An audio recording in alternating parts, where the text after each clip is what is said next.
Hello everyone, मैं विधि अग्रवाल फिर से द सिंघानिया ग्रुप्स चैनल पे फिर से एक न्यू प्लान के साथ आज मैं आपको Shri Ram new Shri life plan के बारे में बताने जा रही हूँ। ये भी एक सेविंग्स प्लान है और non linked participating endowment life insurance plan है। बहुत ही सिंपल, बहुत ही रेगुलर, बिना किसी एक्स्ट्रा कॉम्प्लिकेशन के बहुत ही सीधा सीधा और सिंपल प्लान है, जिसमें कि आप जितना भी टर्म इसमें चूज करना चाहें आप उसने टर्म को चूज करके अपने नीड्स के हिसाब से, अपनी सेविंग्स के हिसाब से, अपने अर्निंग टाइम के हिसाब से आप चूज करके कंपनी के रिविजनरी बोनसेस का आप जो है वो फायदा उठा सकते हैं। आइए प्लान को समझना शुरू करते हैं। जो इसके की फीचर्स है वो है reversionary bonus to enhance your saving and life cover, यानी कि आपको जो रिविजनरी बोनस होता है वो हर साल डिक्लेयर होता है। एक कंपनी का प्रॉफिट जो सम अश्योर के परसेंटेज में आपको डिक्लेयर होता है कि आपका जितना सम अश्योर है, हर साल कंपनी जितना भी प्रॉफिट्स करती है, एक्सपीरियंस जो कंपनी का होता है उस बेसिस पे वो एक बोनस डिक्लेयर करती है सम अश्योर के परसेंटेज में। तो जितना भी आप सम अश्योर चूज करते हैं उसका एक परसेंटेज जो भी आपका होता है वो अमाउंट आपके सम अश्योर में एक्स्ट्रा ऐड हो जाता है आप, और वो गारंटीड हो जाता है आपको पे करने के लिए। तो ये होता है रिविजनरी बोनस जो एनहांस जो आपका अक्रू होता रहता है हर साल। और फिर मल्टीपल प्रीमियम पेमेंट ऑप्शंस, आपके पास इसमें बहुत सारे ऑप्शंस हैं कि आपका जितना भी अर्निंग टाइम बचा हुआ है, आप जितना भी सेव कर सकते हैं, जितने टाइम तक आप प्रीमियम्स पे कर सकते हैं, अपनी सेविंग्स आप सेव कर सकते हैं और उसको आप इन्वेस्ट कर सकते हैं। तो आप वो प्रीमियम पेमेंट ऑप्शन अपने नीड, अपनी कन्वीनियंस के हिसाब से चूज कर सकते हैं। Attractive high sum assured rebates जो है वो मिलती हैं इसमें, यानी कि आपको जितना ही आप इन्वेस्ट करेंगे उस हिसाब से जो है वो डिस्काउंट आपको मिलते हैं। फिर एडिशनल प्रोटेक्शन थ्रू राइडर्स, इसमें आपके कई राइडर्स के ऑप्शंस होते हैं जिसके थ्रू आप एक्स्ट्रा बेनिफिट और एक्स्ट्रा प्रोटेक्शन इस में ऐड ऑन कर सकते हैं।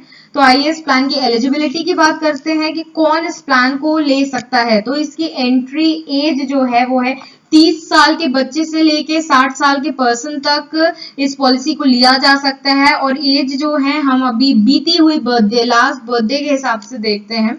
मैच्योरिटी एज, अब आपने पॉलिसी कभी भी ली हो, इसकी जो मैच्योरिटी गिरनी चाहिए वो गिरनी चाहिए किसी भी पर्सन की जब एज हो 18 ईयर्स और उसके बाद, या फिर किसी की एज हो 75 ईयर्स या उसके पहले। पॉलिसी टर्म और प्रीमियम पेमेंट ऑप्शंस के आपके पास इतने सारे ऑप्शंस हैं, यानी कि आपके अगर आप 10 साल का पॉलिसी टर्म चूज करते हैं तो उसमें आप 8 साल प्रीमियम दे सकते हैं, 10 साल दे सकते हैं। 15 साल का अगर आप पॉलिसी टर्म चूज कर रहे हैं तो उसमें आप 8 ईयर्स, 10 ईयर्स, 15 ईयर्स तक प्रीमियम दे सकते हैं अपने कन्वीनियंस के हिसाब से। मतलब आपको चूज करना पड़ेगा ऑब्वियसली। तो उसी तरह से 20 ईयर्स और 25 ईयर्स में आपके पास ये ऑप्शंस हैं। फिर मैक्सिमम प्रीमियम पेमेंट एज, कब किससे ज्यादा में आप प्रीमियम नहीं दे सकते। अगर आपने 10 साल का जो है वो पॉलिसी ले रखी है तो आपकी 70 ईयर्स से ज्यादा आप एज के बाद आप इसमें प्रीमियम नहीं दे सकते। तो आपको उस अकॉर्डिंग ही आपको पॉलिसी टर्म अपना शुरुआत में ही चूज करना पड़ेगा। उसी हिसाब से आपकी अगर प्रीमियम पेइंग टर्म 15, 20 या 25 ईयर्स है तो आपकी मैक्सिमम प्रीमियम पेमेंट एज जो है वो 65 ईयर्स ही हो सकती है। और जो सम अश्योर है वो आपका 50,000 मिनिमम है और मैक्सिमम आप जितना भी प्रोटेक्शन जो है वो अपनी फैमिली को देना चाहते हैं, आप जितना इन्वेस्ट करना चाहते हैं, तो आप जितना भी बेनिफिट जो है वो लेना चाहते हैं उस हिसाब से आप मैक्सिमम जा सकते हैं। फिर आपका जो एनुअलाइज्ड प्रीमियम आता है उसके हिसाब से जो मिनिमम प्रीमियम होता है वो आता है 5,000, जो आपके प्रीमियम पेमेंट मोड होता है, यानी कि आप कैसे कैसे कितने कौन से इंटरवल्स पे आप प्रीमियम दे सकते हैं। तो वो है ईयरली, यानी कि हर साल, हाफ ईयरली आधे साल पे, क्वार्टरली हर 3 महीने पे, और मंथली यानी कि हर महीने आपके पास ये सारे ऑप्शंस होते हैं प्रीमियम देने के। और इलस्ट्रेशन बाद में समझेंगे। रिविजनरी बोनस मैंने आपको बता ही दिया कि हर साल कंपनी जो है वो अपने प्रॉफिट्स और एक्सपीरियंस के हिसाब से सम अश्योर के एक परसेंटेज में आपका बोनस डिक्लेयर करती है, जो हर साल जैसे ही वो डिक्लेयर होता है वो आपके सम अश्योर में ऐड हो जाता है। और आगे का नहीं पता तो कंपनी प्रिडिक्ट नहीं कर सकती कि उसका कितना प्रॉफिट होगा, तो जब ये डिक्लेयर होता है तभी ये एड ऑन होता है। फिर टर्मिनल बोनस ये कि जब अगर डेथ सम अश्योर आपका बन रहा है, अगर डेथ के रूप में मैच्योरिटी आ रही है या सर्वाइवल के रूप में मैच्योरिटी आ रही है, तो जब भी ये कंपनी मतलब पॉलिसी टर्मिनेट होगी उस समय पे जितना कंपनी का क्या इकोनॉमिक कंडीशन है, क्या प्रॉफिट्स हैं, क्या है, उस बेसिस पे अगर वो चाहे तो कंपनी जो है वो टर्मिनल बोनस भी दे सकती है उस टाइम पीरियड के हिसाब से। अब डेथ बेनिफिट की बात करें तो अगर ये पॉलिसी लेने में अगर डेथ बेनिफिट सामने आता है, यानी कि डेथ के कॉम्पेंसेशन में पैसा देना होता है, तो उस केस में नॉमिनी को डेथ सम अश्योर मिलता है, उसके साथ साथ जितना डेथ के टाइम तक रिविजनरी बोनस उसका अक्रू हुआ है, इकट्ठा हुआ है, वो मिलता है, प्लस अगर डेथ के टाइम कोई टर्मिनल बोनस बन रहा है तो वो मिलता है।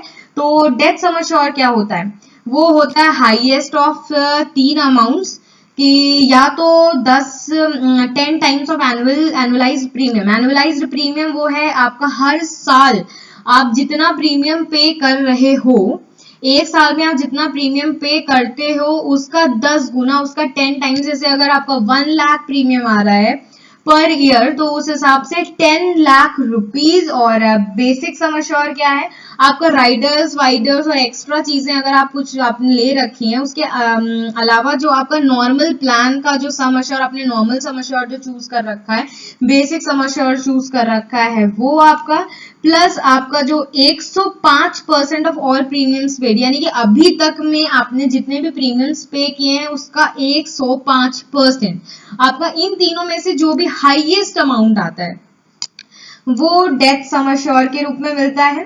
फिर आपका जो मैच्योरिटी बेनिफिट, ये तो हो गई कि डेथ बेसिस में कि अगर लाइफ एश्योरिटी की पॉलिसी टर्म में डेथ हो जाती है तो उसको क्या मिलता है। अगर अब जो लाइफ एश्योर्ड है वो सरवाइव करता है पॉलिसी टर्म तक, तो उसको जो आप बेसिक सम अश्योर है, जो भी मतलब सम अश्योर चूज किया था आप इसने लाइफ एश्योर्ड ने, उसको मिलता है, वो मिलता है। उसके साथ साथ पूरे पॉलिसी टर्म में जितना भी रिविजनरी बोनस, यानी हर साल जितना भी रिविजनरी बोनस अक्रू हुआ, यानी 25 साल की उसने पॉलिसी ली है तो 25 साल में जितना रिविजनरी बोनस अक्रू हुआ था वो, उसके साथ साथ उस टाइम पे के एक्सपीरियंस के हिसाब से जो टर्मिनल बोनस बनता है वो उसको मैच्योरिटी के रूप में मिलता है। एक्सीडेंटल, फिर एडिशनल प्रोटेक्शन भी आप इसमें लगा सकते हैं अगर आप चाहते हैं राइडर्स के थ्रू। तो राइडर्स में 4 ऑप्शंस हैं। एक है एक्सीडेंट बेनिफिट राइडर, इसमें अगर एक्सीडेंट की वजह से लाइफ एश्योर्ड की डेथ हो जाती है या एक्सीडेंट की वजह से टोटल और परमानेंट डिसेबिलिटी हो जाती है, तो उस केस में जो बेनिफिशियरी होता है उसको राइडर टर्म के बीच में अगर ऐसा कुछ होता है तो उसको राइडर का जो सम अश्योर है वो भी मिल जाता है। और अगर टोटल और परमानेंट डिसेबिलिटी होती है उस केस में आगे के जो भी प्रीमियम्स हैं इस पॉलिसी के अंदर में वो वेव ऑफ हो जाते हैं। फिर है एक फैमिली इनकम बेनिफिट राइडर, इसमें क्या होता है कि अगर लाइफ एश्योर्ड की राइडर टर्म के बीच में डेथ हो जाती है तो उस केस में डेथ के टाइम, डेथ से के मंथ से, उसके मंथ के लास्ट से हर महीने जो बेनिफिशियरी है उसको सम अश्योर का 1%, यानी कि अगर 5 लाख रुपीज का सम अश्योर था तो 5,000 रुपीज हर महीने बेनिफिशियरी को मिलने लगता है पूरे राइडर टर्म के लिए, जितना भी आपने राइडर का टर्म चूज किया हुआ था। और अगर राइडर टर्म कम है तो कम से कम जो मिनिमम इसका टाइम पीरियड है वो 10 साल तक, 10 साल तक तो एकदम गारंटीड ये फैमिली इनकम बेनिफिट राइडर का जो इंस्टॉलमेंट्स है, मंथली इंस्टॉलमेंट्स है, वो बेनिफिशियरी को मिलते रहेंगे। उसके साथ साथ एक Shriram extra insurance cover rider होता है, इसमें अगर राइडर टर्म के बीच में जो लाइफ एश्योर्ड है उसकी डेथ हो जाती है तो नॉर्मल पॉलिसी के अलावा जो उसका राइडर सम अश्योर्ड होता है वो भी उसके बेनिफिशियरी को मिल जाता है। फिर Shriram critical illness cover rider, इसमें बहुत ही ऐसी गंभीर बीमारियां जिससे कि बचना थोड़ा मुश्किल होता है, तो उसमें जब भी लाइफ एश्योर्ड को ये पता चलता है अगर कि उसको ये बीमारी हो गई है, उसके फिर उसके 30 दिन 30 डेज तक वो सरवाइव कर जाता है, जिंदा रह जाता है, तो अपने इलाज के लिए उसको मतलब वो जो है पैसा जिसका जो भी सम अश्योर बनता है, राइडर सम अश्योर, वो उसको दे दिया जाता है। तो आपके ये आप चारों राइडर्स लगा सकते हैं और आपको जो राइडर इसमें से पसंद हो आप वो ले सकते हैं, कॉम्बिनेशन ऑफ राइडर्स ले सकते हैं। और इन राइडर्स को आप अगर डिटेल में समझना चाहते हैं तो फिर मैंने अलग से भी वीडियोस राइडर्स पे बनाई हुई हैं, इन चारों राइडर्स के आप वीडियोस जो है वो देख सकते हैं। अब हमने बात की थी कि हाई सम अश्योर्ड रिबेट्स की, कि अगर आप एक्स्ट्रा प्रीमियम दे रहे हो, जितना मतलब एक्स्ट्रा प्रीमियम को मतलब आपने जितना भी आप इसमें इन्वेस्ट करना चाह रहे हो, तो मैक्सिमम अमाउंट पे आपको ये डिस्काउंट देना स्टार्ट कर देती है। जैसे कि अगर 2.5 लाख से कम है तब तो आपको कोई डिस्काउंट नहीं मिलेगा, लेकिन अगर आप 2.5 लाख से ज्यादा अगर आप सम अश्योर चूज कर रहे हो, 2.5 लाख से ज्यादा, 2.5 लाख या उससे ज्यादा लेकिन 4 लाख से कम, तो 2% का डिस्काउंट आपको प्रीमियम पे मिलता है। और अगर आप 4 लाख से के ऊपर या 7 लाख से कम पे जाते हो तो 3% का डिस्काउंट मिलता है। फिर 7 लाख या उससे ज्यादा पर 10 लाख से कम में आपको 4% का डिस्काउंट मिलता है, और 10 लाख या फिर उससे ज्यादा कुछ भी होगा तो उसमें 5% का प्रीमियम पे डिस्काउंट मिलता है। अब करते हैं ग्रेस पीरियड की बात। तो कंपनी का जो होता है वो ग्रेस आपका एक ड्यू डेट होती है प्रीमियम पे करने की, तो जरूरी नहीं है कि आप उसी दिन पे कर पाओ, आपका बहुत जरूरी काम हो सकता है, आप आउट ऑफ स्टेशन हो सकते हो, या कोई भी ऐसा रीजन हो सकता है जिस वजह से आप उस पर्टिकुलर डे पे आप पे ना कर पाओ। तो अगर आपका मंथली मोड है तो 15 डेज, और मंथली को छोड़ के बाकी और कोई भी अगर प्रीमियम पेइंग मोड है तो आपका 30 डेज का टाइम, इतना कंपनी आपको एक्स्ट्रा में देती है आपके ड्यू डेट से, कि आप इस टाइम पीरियड में अपना ड्यू प्रीमियम जमा करवा सकते हो, जिससे आपकी पॉलिसी जो है वो कंटिन्यू रहे, वो चलती रहे। और अब लैप्स और पेड अप वैल्यू जैसा कि आप देख रहे हैं, ये क्या होता है। अब आपने पॉलिसी स्टार्ट कर दी और हमेशा आपने जो है कंपनी को वादा किया कि आप दोगे, लेकिन आपने बाई चांस नहीं दिया। अब एक प्रीमियम दिया था तब पॉलिसी स्टार्ट हुई थी, लेकिन उसके बाद आपने दूसरा प्रीमियम भी नहीं दिया, वही नहीं दिया, तो आपकी पॉलिसी फिर लैप्स हो जाएगी, यानी वो खत्म हो जाएगी, तो आपको कोई बेनिफिट नहीं होगा। उस केस में आपका फोरफीट हो जाता है पैसा। लेकिन अगर आपने एक प्रीमियम दिया, फिर दूसरा भी दिया और तीसरा नहीं दे पाए, लेकिन आपने कम से कम 2 प्रीमियम्स दे दिए, तो आपकी पॉलिसी फिर लैप्स नहीं होती, वो पेड अप हो जाती है। पेड अप का मतलब क्या है कि उस केस में आपके पॉलिसी के सारे बेनिफिट सस्टेन करेंगे, वो वैसे ही रहेंगे, लेकिन वो प्रोपोर्शनेटली रिड्यूस हो जाएंगे। कौन से प्रोपोर्शन में? जितने प्रीमियम्स आपको देने थे, लेकिन आपने उसमें से जितने प्रीमियम्स दिए, तो इस रेशियो में, इस प्रोपोर्शन में आपका जो प्रॉफिट्स बेनिफिट्स हैं वो सारे आपके जो है वो रिड्यूस हो जाएंगे। अब रिवाइवल की बात करते हैं, revival of lapsed and paid up policies. अब मान लीजिए आपकी पॉलिसी लैप्स हो गई और पेड अप हो गई, लेकिन अब भी आप चाह रहे थे कि काश ये नहीं हुआ होता, हम नॉर्मल पॉलिसी चला पाते, काश हमारी पॉलिसी लैप्स नहीं हुई होती, लेकिन किसी प्रॉब्लम की वजह से आप प्रीमियम नहीं दे पाए और पॉलिसी लैप्स हो गई या पेड अप हो गई, तो डरने वाली कोई बात नहीं है। अभी भी आपके पास 5 इयर्स का टाइम है। 5 इयर्स के टाइम में जब से आपने प्रीमियम नहीं पे किया, जो प्रीमियम पहला, तब से 5 साल तक में आपने जितने भी प्रीमियम्स अभी तक में नहीं पे किए हैं, वो आप एक नॉमिनल इंटरेस्ट के साथ पे कर देते हैं, तो आपकी पॉलिसी नॉर्मल उसी तरह से चलेगी जैसे वो लैप्स या पेड अप नहीं हुई थी। अब सरेंडर वैल्यू की बात करते हैं।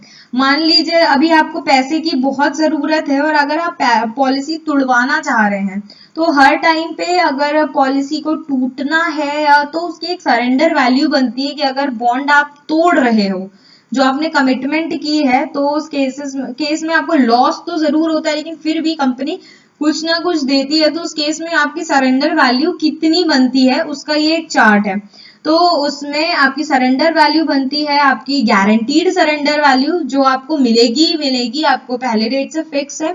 और उसके बाद आपकी या तो स्पेशल सरेंडर वैल्यू, इन दोनों में से जो हाईएस्ट होता है वो सरेंडर वैल्यू आपकी बनती है। तो आपको पॉलिसी तोड़नी बिल्कुल भी नहीं चाहिए। इसके अलावा में आपके पास ऑप्शन होता है लोन का, कि आप इस पर्टिकुलर पॉलिसी के अगेंस्ट आप लोन ले सकते हो। आपका जितना भी सरेंडर वैल्यू बन रहा है उसका 80% तक आप लोन ले सकते हो आपकी बहुत नीड्स में। तो अगर आपको अगर आप पॉलिसी तोड़वाते हो तो आपको भी लॉस होता है, कंपनी को भी लॉस होता है, आप भी बेनिफिट्स नहीं उठा पाते हो पॉलिसी के। तो आपको जो है वो नहीं तोड़वानी चाहिए पॉलिसी। तो अगर आपको लोन भी लेना है कुछ है तो उसकी सरेंडर वैल्यू कैसे बनती है, तो सरेंडर वैल्यू में गारंटीड सरेंडर वैल्यू को ये चार्ट है कि आपका जितना भी पॉलिसी टर्म है उस पर जो प्रीमियम पेइंग टर्म है, अब आप किस साल पे पॉलिसी तोड़वा रहे हो उसके अगेंस्ट में आपने जितना प्रीमियम जो दिया था उसका कितना परसेंटेज आपको मिलेगा। आपको पूरा प्रीमियम नहीं मिलता, उसका 1% ही मिलता है। तो ये आपका वो चार्ट है। अब दूसरी चीज, ये रिवीजनरी बोनस भी आपको मिल रहे थे इसमें, क्योंकि ये पार्टिसिपेटिंग प्लान है।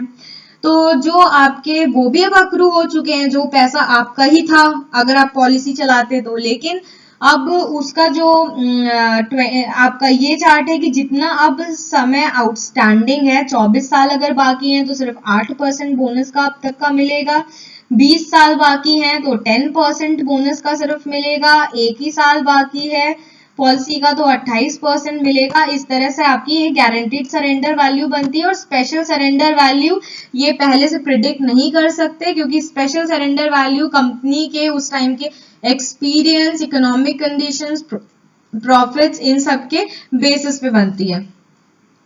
तो अभी फ्री लुक पीरियड की बात करें तो फ्री लुक पीरियड होता है आपका 15 डेज का, जिसमें आप चाहिए तो पॉलिसी लेने के बाद भी 15 डेज में आप पॉलिसी जो है वो कैंसिल करा सकते हो। और एक होता है माइनर लाइफ के रिस्क की बात, तो जो उसका रिस्क कवर होता है वो आपकी फर्स्ट, अगर आपने 18 ईयर्स से कम के बच्चे की पॉलिसी ले रखी है तो उसको माइनर कहते हैं। और उसके अगेंस्ट में जो लाइफ का रिस्क कवर है वो पॉलिसी लेने के 1 साल बाद से शुरू होता है।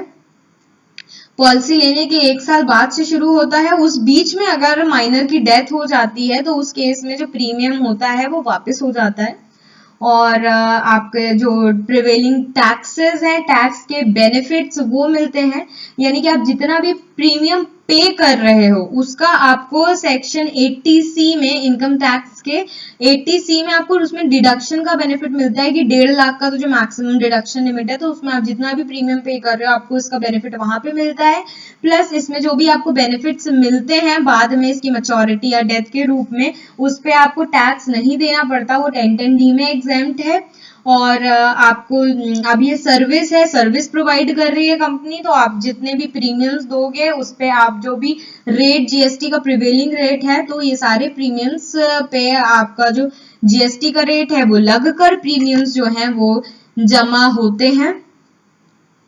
आइए अब इलस्ट्रेशन पर चलते हैं, इलस्ट्रेशन समझते हैं। तो हमने जितनी भी पॉलिसी समझी थी वो एकदम क्लियर हो जाएगी।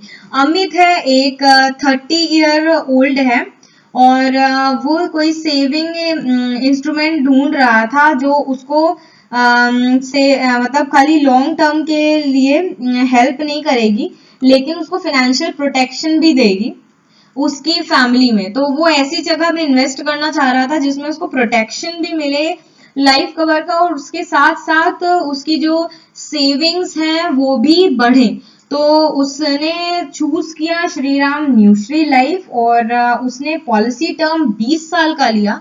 उसमें उसने जो प्रीमियम पेइंग टर्म था 10 साल का चूज किया और उसने सम अश्योर्ड जो था वो 3 लाख का चूज किया, जिसके लिए उसका जो एनुअल प्रीमियम आ रहा है वो आ रहा है 31,517 रुपीज तो ये आपको डरने की जरूरत नहीं है। ये प्रीमियम्स जो है, प्रीमियम का चार्ट दिया हुआ है, हर 1000 रुपए पे कितना प्रीमियम उसको देना है। जैसे कि यहाँ पे ये पॉलिसी टर्म हो गया, यानी कितने का था, 20 साल का पॉलिसी टर्म था और 10 साल वो जमा कर रहा था, तो 20 साल पे 20 साल जमा कर रहे हैं, नहीं ये नहीं है। फिर 20 ईयर्स की पॉलिसी टर्म पे चलते हैं, 8 साल नहीं, 20 साल जमा, वो 20 साल की पॉलिसी लेके 10 साल प्रीमियम जमा कर रहा था, तो ये वाली हमारी लाइन है, यानी कि लास्ट से थर्ड।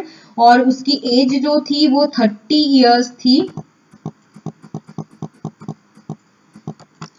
तो 30 इयर्स पे उसको जो प्रीमियम जमा करना होगा वो होगा 107 रुपए 20 पैसे हर 1000 रुपए पे। तो ये उसका प्रीमियम आएगा। उसके साथ साथ उसने जो 3 लाख का सम अश्योर्ड चूज किया है, उस पर अगर कोई रिबेट बन रहा है तो वो रिबेट भी उसको मिलेगा। तो उसके बेसिस पे ये जो प्रीमियम है ये निकल के आता है। फिर उसने जो प्रीमियम था वो अपने कहे अनुसार 10 साल तक जमा किया। फिर उसका जब पॉलिसी का पूरा टाइम खत्म हो गया तो यहाँ पे उसको मैच्योरिटी बेनिफिट में उसको 3 लाख रुपीज मिलेंगे। उसके साथ साथ जो उसका रिविजनरी बोनस इतने समय तक अक्रू हुआ है वो मिलेगा, और टर्मिनल बोनस जो उस टाइम तक बन रहा है वो अमाउंट मिलता है। फिर उसके बाद अब देखते हैं कि अगर ये तो सरवाइव के केस में हो गया, अगर अब अमित की डेथ हो जाती है बीच में, तब फिर कैसे होगा। तो उसने प्रीमियम फर्स्ट ईयर मतलब स्टार्ट में दिया, फिर 1 साल बाद दिया, फिर थर्ड ईयर दिया, लेकिन उसके बाद उसकी डेथ हो गई, तो अब आगे उसको प्रीमियम तो नहीं देना, और जो उसका डेथ बेनिफिट होगा वो मैंने जो हाईएस्ट ऑफ 3 चीजें बताई थी आपको वो मिलेगा। उसके साथ साथ इतने समय में जितना भी रिविजनरी बोनस अक्रू हुआ है और यहाँ पे जो टर्मिनल बोनस बन रहा है वो उसको डेथ सम अश्योर में जो है वो मिलता है। आई गेस आप सब लोग ये प्लान जो है वो समझ चुके हैं। तो आप सब इन्वेस्ट करिए और भी लोगों को बताइए, और हमें हमारा वीडियो अगर पसंद आया हो, प्लान क्लियर हो गया हो, समझ में आया हो, तो प्लीज लाइक करिए, शेयर करिए और हमारा चैनल सब्सक्राइब करिए। Thank you so much.